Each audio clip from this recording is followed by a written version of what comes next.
আচ্ছা, good morning. আজকে আমি তোমাদেরকে আয়নিক ইকুইলিব্রিয়াম চ্যাপ্টারটা পড়াবো। আয়নিক ইকুইলিব্রিয়াম এটার সিলেবাসটা আগে আমি মেনশন করে দিচ্ছি। 1 নাম্বার হচ্ছে strong, moderate and weak electrolyte. Strong, moderate and weak electrolyte. 2 number কি আছে? Degree of ionization, degree of ionization. 3 number factors affecting degree of ionization. 4 number ionization constant and ionic product of water. 5 number ionization of weak acids and bases. 6 number pH scale.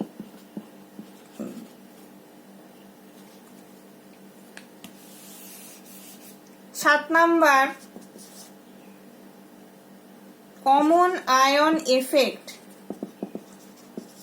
এবার যেহেতু এটা অনেক বড় chapter, আমরা ভাগে ভাগে পড়াবো, চেষ্টা করব 3টে ভাগে পড়াতে। তো আজকে আমরা ফার্স্ট পার্টটা পড়ে নিচ্ছি, এতটা আমরা কমন আয়ন এফেক্ট অবধি পড়বো। তাহলে প্রথম পার্টে চলে যাচ্ছি। স্ট্রং, মডারেট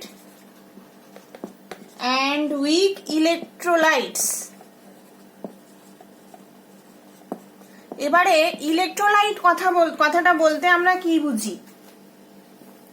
ইলেকট্রোলাইট এমন একটি পদার্থ যেটা বা যারা ইলেকট্রিক কারেন্ট বহন করে, তাদেরকে আমরা ইলেকট্রোলাইট বলে থাকি। তো এবারে এরা কিভাবে ইলেকট্রিক কারেন্ট বহন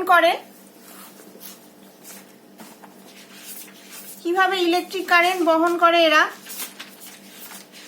সেটা আমরা পড়ব না। দ্রবণে বা গলিত অবস্থায়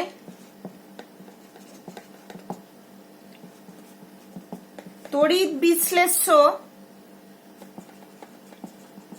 বিশ্লেষ্য মানে এই ইলেকট্রোলাইট গুলোকেই বলা হচ্ছে। পদার্থগুলি অণু ধনাত্মক এবং ঋণাত্মক এই দুটি প্রকারের হয়। এরাই বিদ্যুৎ বহন করে, একটা ধনাত্মক একটা ঋণাত্মক। মানে এই ধনাত্মক আয়নের নাম আমরা জানি ক্যাটায়ন, যেটা পজিটিভলি চার্জড আয়ন যেটা বলে, আর এটা হচ্ছে অ্যানায়ন। অ্যানায়ন হচ্ছে নেগেটিভলি চার্জড আয়ন। এবার এই দুটি আয়নের মাধ্যমে আমরা এই ইলেকট্রোলাইট গুলো বিয়োজিত হয়ে এই ক্যাটায়ন এবং অ্যানায়নের মাধ্যমে কারেন্টটা ফ্লো করায়।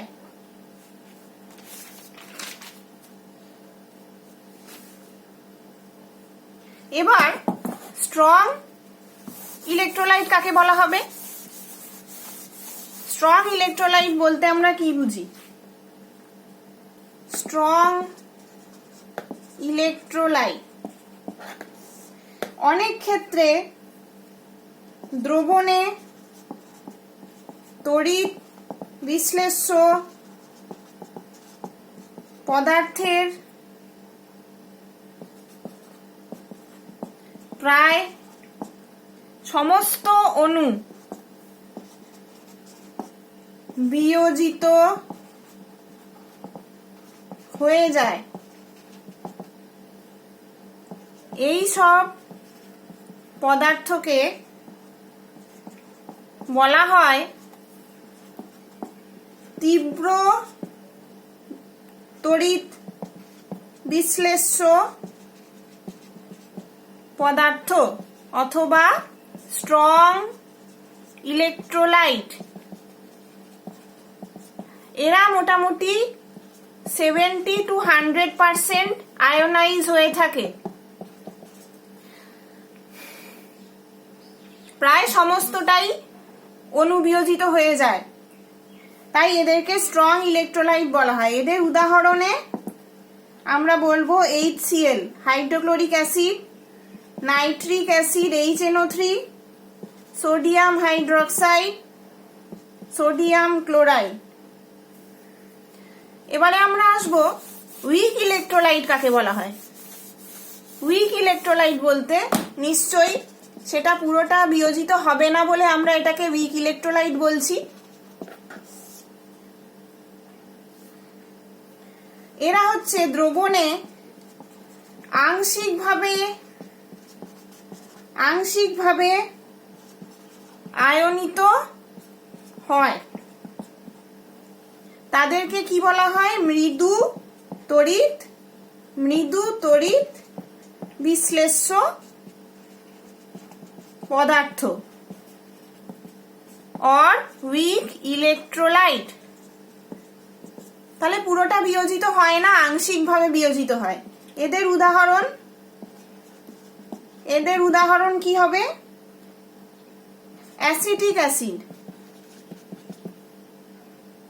অ্যামোনিয়াম হাইড্রোক্সাইড, বোরিক অ্যাসিড ইত্যাদি।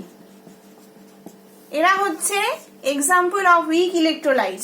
এদের বিয়োজনটা কিরকম হয় না, এরা ফুললি বিয়োজিত হয় না, 100% হয় না, খুব অল্প পরিমাণে বিয়োজিত হয় H+ আর অ্যাসিটেট আয়ন। আর এদের বিয়োজন মাত্রা, উইক ইলেকট্রোলাইট যারা, তাদের বিয়োজন মাত্রা গাঢ়ত্ব ওপর নির্ভরশীল। গাঢ়ত্বর ওপর নির্ভরশীল কিরকম না, দ্রবণ যত লঘু হবে বিয়োজন তত বেশি হবে।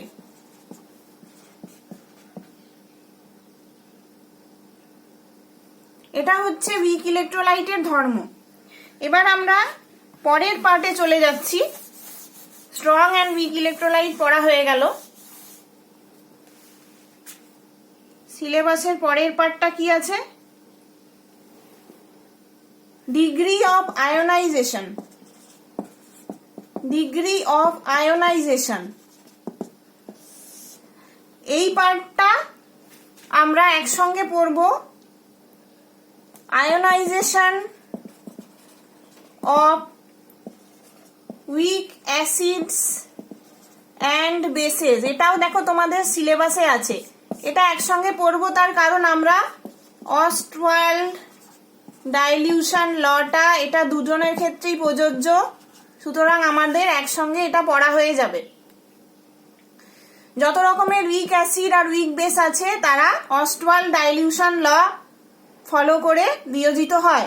এখান থেকে আমরা ডিগ্রি অফ আয়োনাইজেশন আলফার জ্ঞানটা পাবো। তাহলে প্রথমে আমরা চলে যাচ্ছি অস্টওয়াল্ড ডাইলিউশন লতে। এটা কি বলে? অসীম লঘুতায়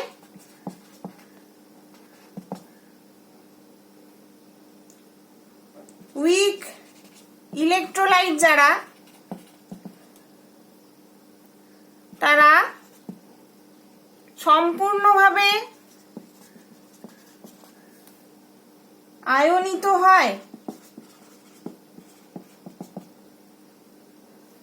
এই আংশিক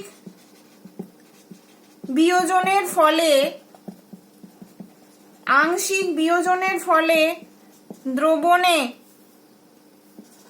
ধনাত্মক এবং ঋণাত্মক আয়নের সঙ্গে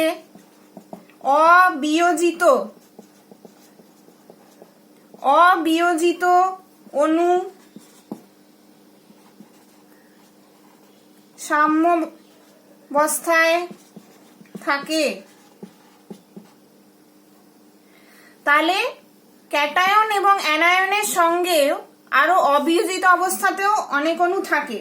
এটাই হচ্ছে অস্টওয়াল্ড ডাইলিউশন ল। কি না, অসীম লঘুতায় যেসব উইক ইলেকট্রোলাইট গুলো আছে তারা সম্পূর্ণভাবে আয়নিত হয়।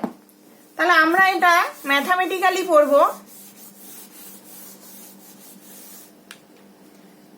ধরো এরকম একটা উইক ইলেকট্রোলাইট আছে বিএ, তারা কিভাবে বিয়োজন হবে? একটা ক্যাটায়নে হবে, একটা অ্যানায়নে হবে, এবং অবিয়োজিত অবস্থাতেও কিছুটা থাকবে। তাহলে এদের গাঢ়ত্ব আমরা কি লিখবো? গাঢ়ত্ব, এটা যদি সি হয় আর আলফা যদি ফ্র্যাকশন অফ আয়োনাইজেশন হয়, আলফা ফ্র্যাকশন এটা বিয়োজিত হয়েছে, আর সি আলফা ফ্র্যাকশন এ মাইনাস আছে, তাহলে এটার গাঢ়ত্ব কত হবে? বি এর গাঢ়ত্ব হবে সি ইন্টু 1 মাইনাস আলফা। তাহলে ভর সূত্র থেকে আমরা কি পাবো? কে সমান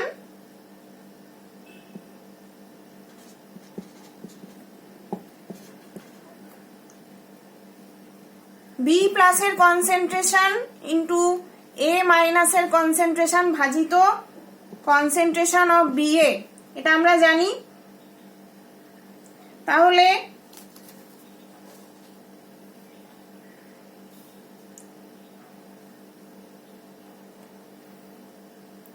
আলফাটা যদি ডিগ্রি অফ ডিসোসিয়েশন আমরা ধরি, অর ডিগ্রি অফ আয়োনাইজেশনও বলা হয় এটাকে, তাহলে আমরা এখানে এই মানটা পুট করে দেব। কে সমান বি ভাজিত কনসেন্ট্রেশন অফ বি এ। তাহলে আমরা এখানে সি ইন্টু 1 মাইনাস আলফা, তাহলে আমরা কি পেলাম? C alpha square by 1 minus alpha. এটা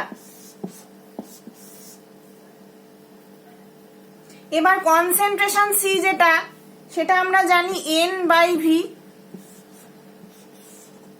আমরা এখান থেকে কনসেন্ট্রেশনটা পাই, অথবা আমরা লিখতে পারি এটাকে 1 বাই ভি বাই এন, বা 1 বাই ভি বাই এনটাকে আমরা ভি লিখলাম। এখানে ভিটা কি না, ভি সমান 1 গ্রাম অণু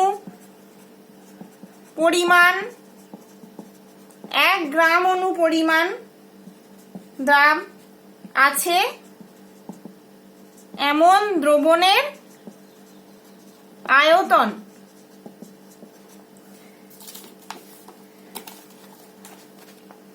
এবারে এইটাকে পুট করে দিলে কি হবে না, কে সমান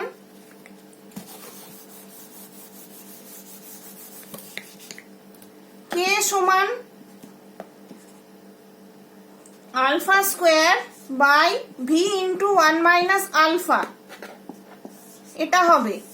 এবার এই কেটাকে আমরা জানি বিয়োজন ধ্রুবক বলা হয়, বিয়োজন ধ্রুবক অর ডিসোসিয়েশন কনস্ট্যান্ট, অথবা এটাকে বলা হয় আয়নীকরণ ধ্রুবক আয়োনাইজেশন কনস্ট্যান্ট। তাহলে আমরা তিনটে জিনিস পড়লাম, ডিগ্রি অফ আয়োনাইজেশন আর ডিগ্রি অফ ডিসোসিয়েশন আলফা, বিয়োজন ধ্রুবক और আয়োনাইজেশন কনস্ট্যান্ট, আর অস্টওয়াল্ড ডাইলিউশন ল অথবা অস্টওয়াল্ডের লঘুতা সূত্র বলা হয় বাংলায়। এই তিনটে জিনিস আমরা এখান থেকে পড়লাম। এরপর আমরা পরের পার্টে চলে যাব, factors affecting degree of ionisation. Factors affecting degree of ionisation মানে আমরা যে আলফাটা পেলাম, ডিগ্রি অফ আয়োনাইজেশনটা কিসের, কোন কোন ফ্যাক্টরের প্রতি নির্ভরশীল। এক নাম্বার আলফা সমান 1, এটা হচ্ছে ফর স্ট্রং ইলেকট্রোলাইট। যেমন আমরা জানি যেগুলো প্রায় 70 to 100% বিয়োজন হয় ক্যাটায়ন এবং অ্যানায়নে, তাদের ক্ষেত্রে আলফাটা প্রায় 1-এর কাছাকাছি হয়। আর আলফা লেস দ্যান 1 সবসময় লেস দ্যান 1 হবে উইথ ইলেকট্রোলাইটদের ক্ষেত্রে। 2 নাম্বার যে দ্রবণের ডাই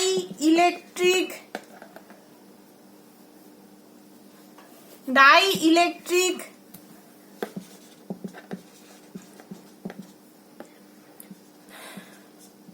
ধ্রুবক যত বেশি হবে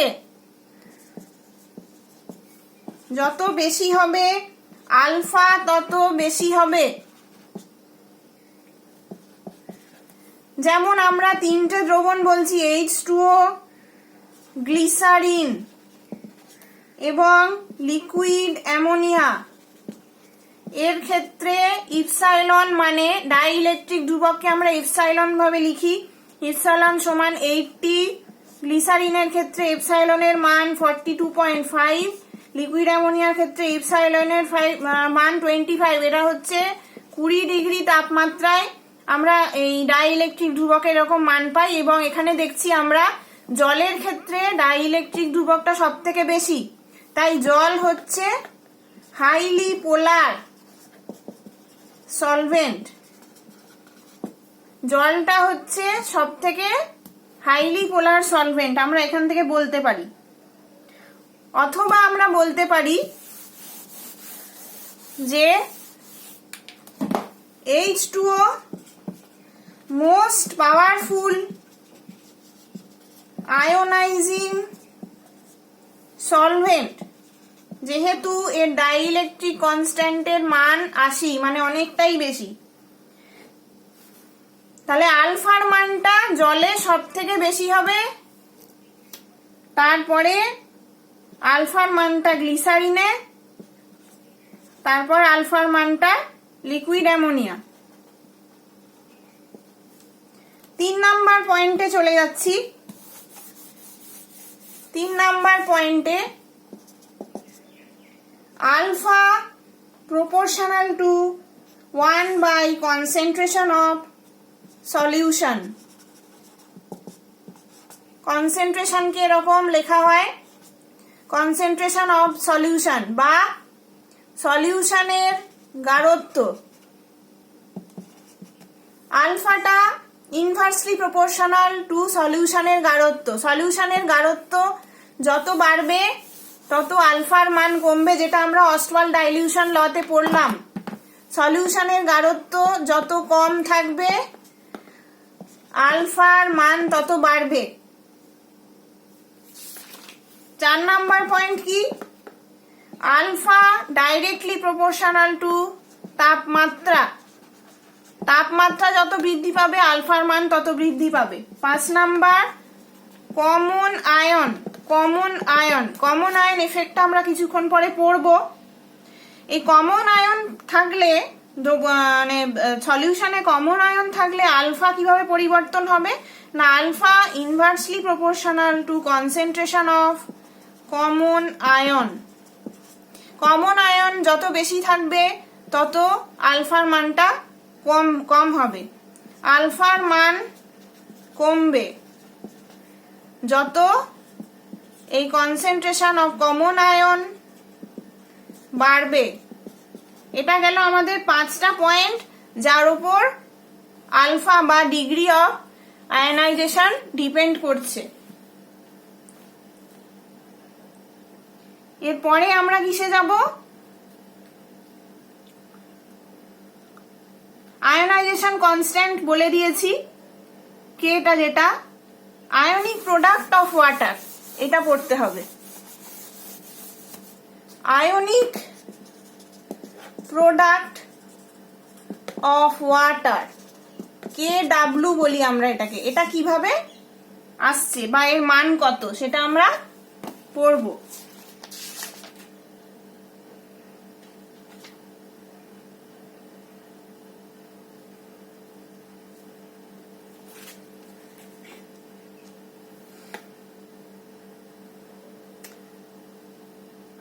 জলের বিয়োজনটা আমাদের প্রথমে শিখতে হবে। জল কিভাবে বিয়োজিত হয়? H+ আর OH- এই দুটো আয়নে বিয়োজিত হয়। তা আমরা প্রথমেই ওটা দেখে এসছি, আলফা সি, আর যেটা অবিয়োজিত অবস্থায় থাকবে তার কনসেন্ট্রেশন 1 - আলফা সি। তাহলে KW হচ্ছে concentration of H+ to concentration of OH-। এইটা কি করে এলো সেটা আমরা এখন পড়ব। আমরা জানি যে H2O এইভাবে বিয়োজিত হয়, তাহলে K সমান CH+ COH- ভাজিত CH2O। সেখানে আমরা CH+ টু COH- সমান K into concentration of H2O constant ধরা হয়, কারণ এটা খুব একটা চেঞ্জ হয় না।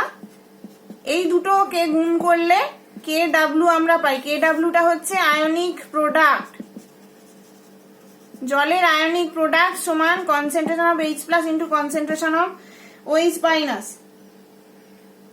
এইবারে এখান থেকে আমরা এর মানটাকে বের করব যে KWর মান কত হয়। তাহলে আমরা জানি যে KW সমান concentration of H+ concentration of OH- এর গুণফল। তাহলে আমরা এখানে আলফা সির হোল স্কয়ার লিখতে পারি। আবার আলফা সমান λ E/λ0।